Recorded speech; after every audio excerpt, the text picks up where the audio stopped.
एक गांव में सुधा नाम की एक बहुत मोटी लड़की रहा करती थी।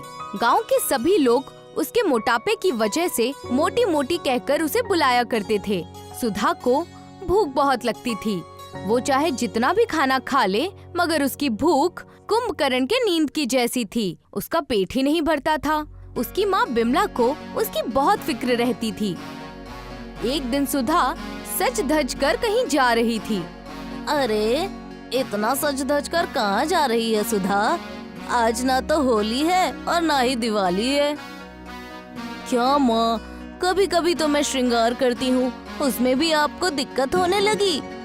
क्योंकि जब जब तू श्रृंगार करती है ना, तब तब मेरा दिल बैठ जाता है, ये सोचकर कि पता नहीं तू किसका बेड़ा गर्क करने जा रही है। गांव वाले तो मेरा मजाक उड़ाते ही हैं। अब तो आप भी गांव वालों के साथ साथ मेरा मजाक उड़ाने लगी। गांव वाले तेरा मजाक नहीं उड़ाते, सच कहते हैं। कितनी बार कहा है कि कम खाया कर, कम खाया कर। मजाल है कि तेरे कान पर जूं भी रेंगी हो, और नतीजा ये हुआ कि तू हो गई है फूल कर कुप्पा। हाँ तो क्या बुरी बात है माँ, फूल कर कुप्पा ही तो हुई हूँ ना, सूख कर छुहाड़ा तो नहीं हुई ना। मुझे ऐसी लड़कियाँ बिल्कुल पसंद नहीं है कि जरा सी हवा चले और उसमें वो उड़ जाएं। हाँ, लेकिन मुझे भी ऐसी लड़कियाँ पसंद नहीं जिनके जिस्म बुलडोजर की तरह हो जाएं, कि अगर गलती से भी उनका जिस्म किसी दीवार से टकरा जाए तो दीवार ही टूटकर गिर जाए। मैं जा रही हूँ माँ, मैं घर आकर बात करूँगी। अरे मेरी बात तो सुन। अरे, मगर सुधा विमला की पूरी बात सुने बगैर ही वहाँ से चली गई। इधर सुमन का घर जगमगा रहा था। बारात आ चुकी थी। सुमन के पापा कन्हैया लाल दरवाजे पर अपने सभी मेहमानों का स्वागत कर रहे थे कि तभी कन्हैया लाल की नजर दूर से आई हुई सुधा पर पड़ी। कन्हैया लाल घबराते हुए तुरंत अपने बगल में खड़े नौकर छोटू से बोले, छोटू, ये मैं क्या देख रहा हूँ? क्या देख रहे हैं मालिक? और अचानक आप इतने घबरा क्यों गए? अरे वो सामने उस मुसीबत को देखा जो हमारे ही घर की ओर चली आ रही है। कन्हैया लाल के कहने पर छोटू ने जैसे ही सामने की ओर देखा तो उसके चेहरे पर भी घबराहट झलकने लगी। अबे मालिक, मैं भी वही देख रहा हूँ जो आप ही देख रहे हैं। तूने मुझे बर्बाद कर दिया छोटू। तुझसे मैंने कहा था कि विमला देवी के घर पर शादी के कार्ड मत देना। मुझे लगता है कि तू गलती से विमला देवी के घर पर कार्ड देकर आ गया। नहीं नहीं मालिक, लगता है कि आप घबराहट में ये भूल गए हैं कि मैं आपके घर का नौकर हूँ, मालिक नहीं। अरे छोटी मालकिन के शादी के कार्ड तो आपने और बड़ी मालकिन ने खुद मिलकर बांटे थे। ठीक कह रहा है छोटू, लगता है मेरी इस बार की बदनामी तो पक्की है। मुझे डर लग रहा है कि कहीं मेरी बिटिया की शादी ही न टूट जाए। लेकिन ऐसा क्यों मालिक? अरे बेवकूफ, सामने उस मोटी को नहीं देख रहा? सारे के सारे बारातियों का खाना खा जाएगी। जब बाराती भूखे लौटेंगे तो जाहिर सी बात है मैं कहीं मुंह दिखाने के काबिल नहीं रहूंगा। तभी सुधा कन्हैया लाल के करीब आकर खड़ी हो गई। नमस्ते अंकल जी, सुमन ठीक तो है ना? हाँ, बिल्कुल ठीक है सुमन। सुमन को क्या हुआ? अरे उसकी अभी शादी होने वाली है। नहीं, मैंने इसलिए पूछा कि आपका चेहरा कुछ घबराया हुआ सा लग रहा है। सुधा, तुम्हें देखकर तो बड़े बड़े सुरमाओं के चेहरे पर पसीने छूट जाते हैं। वैसे मुझे बताओ कि तुम यहाँ पर आई क्यों हो? अजीब बात है अंकल, मेरी इतनी पक्की सहेली की आज शादी है और मैं अपनी सहेली की शादी में भी ना आऊं। हाँ, लेकिन मैंने तुम्हारे घर पर शादी का कार्ड नहीं दिया था। कार्ड? कार्ड तो गैरों को दिया जाता है अंकल, अपनों को नहीं दिया जाता। जब माँ ने मुझे बताया कि आपने शादी का कार्ड नहीं भेजा तो मुझे बिल्कुल भी बुरा नहीं लगा, बल्कि मैंने तो यही कहा कि कन्हैया लाल जी को मैं अपना पापा मानती हूँ और बेटी के अपने पापा के घर ऐसे ही नहीं जा सकती। बेटी को भला कार्ड की क्या जरूरत? खैर वो सब छोड़िए, ये बताइए कि खाने का इंतजाम कहाँ पर है?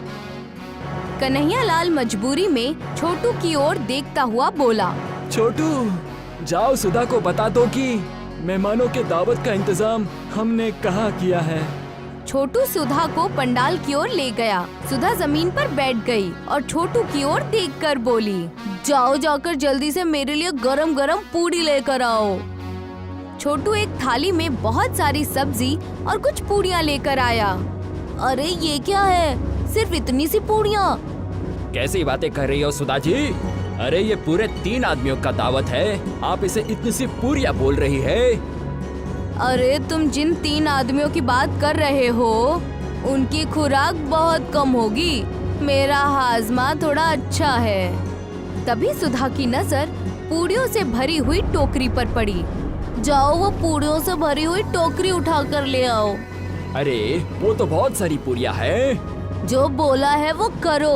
क्या तुम्हारे मालिक ने तुम्हें मेहमानों की इज्जत करना नहीं सिखाया? क्या तुम मेहमान को भूखा यहाँ से जाने दोगे? लाता हूँ। इतना कहकर छोटू पूड़ियों से भरा हुआ टोकरा वहाँ पर ले आया। देखते ही देखते सुधा सारी पूड़ियाँ खा गई। जाओ जाकर अब की बार 2 पूड़ियों की टोकरी लेकर आओ, और सुनो, काशी फल की सब्जी और गुलाब जामुन भी लेकर आना। वो क्या है ना, खाना खाने के बाद मुझे मीठा खाना बहुत पसंद है। और हाँ, सामने रायते से भरी हुई 2 बाल्टी दिख रही है ना, वो भी मेरे पास लाकर रख दो।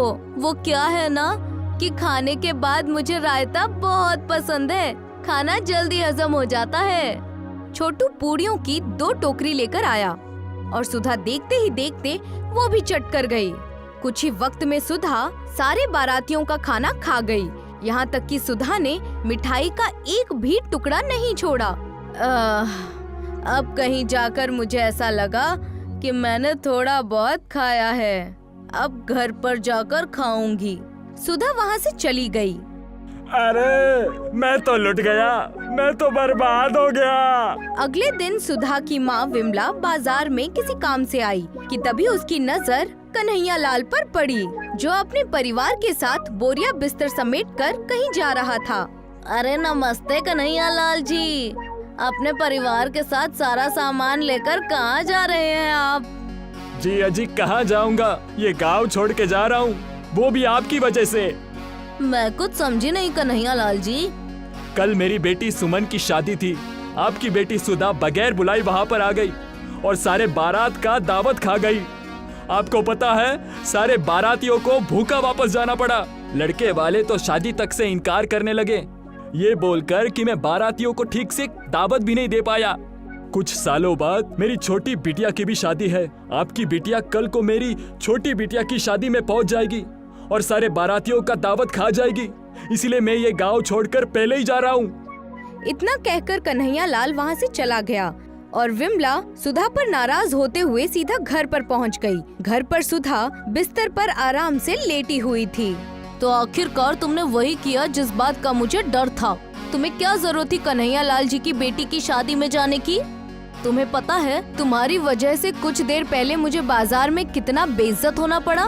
बेचारे कन्हैया लाल जी कितने अच्छे आदमी थे, तुम्हारी वजह से वो गांव छोड़कर जा रहे हैं। अब मैं क्या करूँ माँ, जब भी गांव में कहीं शादी होती है तो मेरी भूख दुगनी हो जाती है और मैं खुद के ऊपर कंट्रोल नहीं कर पाती। कितनी बार कहा है कि अपना ध्यान खाने के अलावा कहीं और लगाओ, लेकिन नहीं, घूम फिर कर तुम्हें बस खाना ही नजर आता है। मैंने सोच लिया है तुम्हें आज से काम पर भेजूंगी। काम पर भेजूंगी से क्या मतलब है? बिरजू हाथी वाले के यहाँ पर 4 हाथी पले हुए हैं। तुम आज से वहाँ पर जाओगी। दिन रात जब वहाँ पर भागा दौड़ी करके जब उठा बैठा करोगी ना, तब तुम्हारा वजन अपने आप कम हो जाएगा। और बिरजू को मैं ये बोल दूंगी कि वो तुम्हें सुबह से लेकर शाम तक बिल्कुल भी खाना ना दे। अगले दिन बिमला बिरजू हाथी वाले के यहाँ पर सुधा को छोड़कर आ गई। सुनो सुधा, यहाँ तुम्हारे घर वाले नाज नखरे नहीं चलेंगे। ये हाथी देख रही हो, इन सबको दावत तुम खिलाओगी। यहाँ तक कि तुम हाथियों को नहलाना और उनका गोबर साफ करना। ध्यान रखना, अगर मैंने तुम्हें 1 सेकंड के लिए भी बैठा हुआ देखा तो मैं तुम्हारे पैसे काटूंगा। इतना कहकर बिरजू वहाँ से चला गया। सुबह से लेकर शाम तक सुधा भूखी रहकर सुधा की हालत खराब हो गई। तभी उसकी नजर हाथियों के बहुत सारे केलों पर पड़ी। अरे मैं तो बेवकूफ थी जो सुबह से शाम तक भूखी रही। अरे केले किस काम आएंगे? सुधा हाथियों के सारे केले खा गई। ये तुमने क्या किया सुधा? ये तो हाथियों के 10 दिन का दावत था। मैं तो लुट गया, बर्बाद हो गया। क्या मैं कल से काम पर आऊं बिरजू चाचा? नहीं सुधा, तुम्हें अब कल से काम पर आने की कोई जरूरत नहीं। मुझे लगता है कि कल से मुझे अब कोई और काम देखना पड़ेगा ताकि मैं अपने हाथियों के लिए कहीं से दावत का इंतजाम कर सकूं। बिरजू ने सुधा को काम से निकाल दिया, बल्कि वो बेचारा तो खुद मजदूरी करके अपने हाथियों का पेट पालने में लगा हुआ था। मगर सुधा की भूख दिन ब दिन बढ़ती जा रही थी। थक हार कर बिमला ने सुधा की नौकरी एक सरकारी स्कूल में लगा दी। सुधा सरकारी स्कूल में नौकरी पर जाने लगी। सुधा, तुम्हारे बारे में तो सभी लोग जानते हैं कि तुम कितनी बड़ी भुक्खड़ हो। यहाँ तक कि तुमने बिरजू हाथी वाले तक का बेड़ा गर्क कर दिया। इसमें मेरी कोई गलती नहीं है मैडम जी। अब मुझे भूख ही इतनी लगती है तो मैं क्या करूँ? तुम्हारी माँ ने मुझसे कहा है कि तुम्हें स्कूल में दिन भर खाने को कुछ भी न दिया जाए। याद रखना, अगर मैंने तुम्हें खाना खाते देख लिया ना तो फिर मैं तुम्हारी माँ से तुम्हारी शिकायत कर दूंगी और तुम्हें एक फूटी कौड़ी भी नहीं दूंगी। 2 दिन तक सुधा ने बड़ी मुश्किल से अपनी भूख के ऊपर कंट्रोल किया। दोपहर के वक्त सुधा भूख से बेहाल स्कूल में थी कि तभी उसकी नाक खाने की खुशबू से टकराई। अरे, ये इतनी अच्छी खुशबू कहाँ से आ रही है? मुझे जाकर देखना चाहिए कि स्कूल में इतना अच्छा खाना लेकर आखिर कौन आया है। सुधा ने देखा कि वहाँ पर सरकार की तरफ से बहुत सारा खाना रखा हुआ था। देखते ही देखते सुधा सारा खाना खा गई। तभी वहाँ पर स्कूल की प्रिंसिपल आ गई। अरे, ये तुमने क्या किया सुधा? तुम तो सारे बच्चों का खाना खा गई। मुझे बहुत तेज भूख लग रही थी मैम। मुझे पता ही नहीं चला कि सारा खाना खत्म हो गया। तुम्हारी सजा ये है कि आज रात तुम घर नहीं जाओगी। सारी रात बंद रहोगी। सुबह तक तुम्हारी अक्ल ठिकाने आ जाएगी। प्रिंसिपल सुधा को बंद करके चली गई। सुबह तक सुधा को बहुत तेज भूख लगने लगी। दोपहर के टाइम खाली पीरियड के वक्त जब बच्चे क्लास से चले गए तो सुधा बच्चों के बैग से टिफिन निकालने लगी।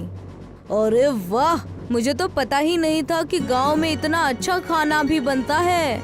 और ये खाना बच्चे खाएंगे नहीं, मैं खाऊंगी ये। सुधा स्कूल के सारे बच्चों का खाना खा गई। जब बच्चे इंटरवल के वक्त खाली डब्बा देखकर रोने लगे तो प्रिंसिपल को समझ में आ गया कि ये सब सुधा का किया धरा है। सुधा, कहाँ हो तुम? जल्दी आओ यहाँ। क्या हुआ प्रिंसिपल मैम? ये तुमने क्या किया?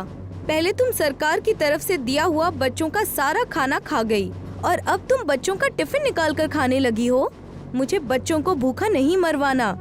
तुम यहाँ से जा सकती हो। और फिर वही हुआ। प्रिंसिपल ने सुधा को काम से निकाल दिया। सुधा बेटी, अब अपने खाने पर थोड़ा कंट्रोल कर। अगर तेरा हाल यही रहा तो तुमसे कौन शादी करेगा? अपना वजन कम करो। मैं अपना वजन कम नहीं कर सकती माँ। आप जानती हो कि खाना मेरी कमजोरी है। सुधा, जब तू अपना दिमाग कहीं और लगाएगी ना तो तुझे भूख बहुत कम लगेगी। मगर हमेशा की तरह सुधा ने अपनी माँ की बात पर ध्यान ही नहीं दिया और एक दिन अचानक सुधा बेहोश होकर गिर पड़ी। इत्तेफाक से उस दिन बिमला के दूर के रिश्तेदार अज्जू चाचा वहाँ आए हुए थे, जो कि एक जाने माने वैद्य थे। सुधा की नब्ज देखकर अज्जू चाचा मुस्कुराते हुए बिमला की ओर देखकर बोले, ये क्या बिमला जी, आपने मुझे पहले क्यों नहीं बताया कि सुधा को ज्यादा दावत खाने की बीमारी है? ये कैसी बातें कर रहे हैं? लोग कम खाते हैं इस बीमारी के बारे में तो सुना था, लेकिन ऐसा पहली बार सुन रही हूँ कि ज्यादा खाना खाने की भी बीमारी होती है। ये हकीकत है। जिस तरह इंसान को भूख ना लगने की बीमारी होती है, ठीक उसी तरह भूख ज्यादा लगने की भी बीमारी होती है। सुधा बेचारी इस बीमारी की शिकार है। तो फिर आप मेरी बेटी का इलाज कीजिए। अज्जू चाचा, आप नहीं जानते कि मुझे इस खाने की वजह से कितनी शर्मिंदगी झेलनी पड़ती है। फिक्र मत करो, मैं आ गया हूँ ना। देखो, कुछ ही महीनों में मैं तुम्हारी बेटी को बिल्कुल दुबला पतला कर दूंगा। कुछ ही वक्त के बाद सुधा को होश आ गया। आज से तुम्हारा इलाज मैं करूंगा सुधा। जब भी तुम्हें कभी भूख लगेगी तुम दावत नहीं बल्कि मेरी जड़ी बूटी खाओगी। मैं ये सब कुछ नहीं कर पाऊंगी चाचा। तुम्हें करना होगा बेटी।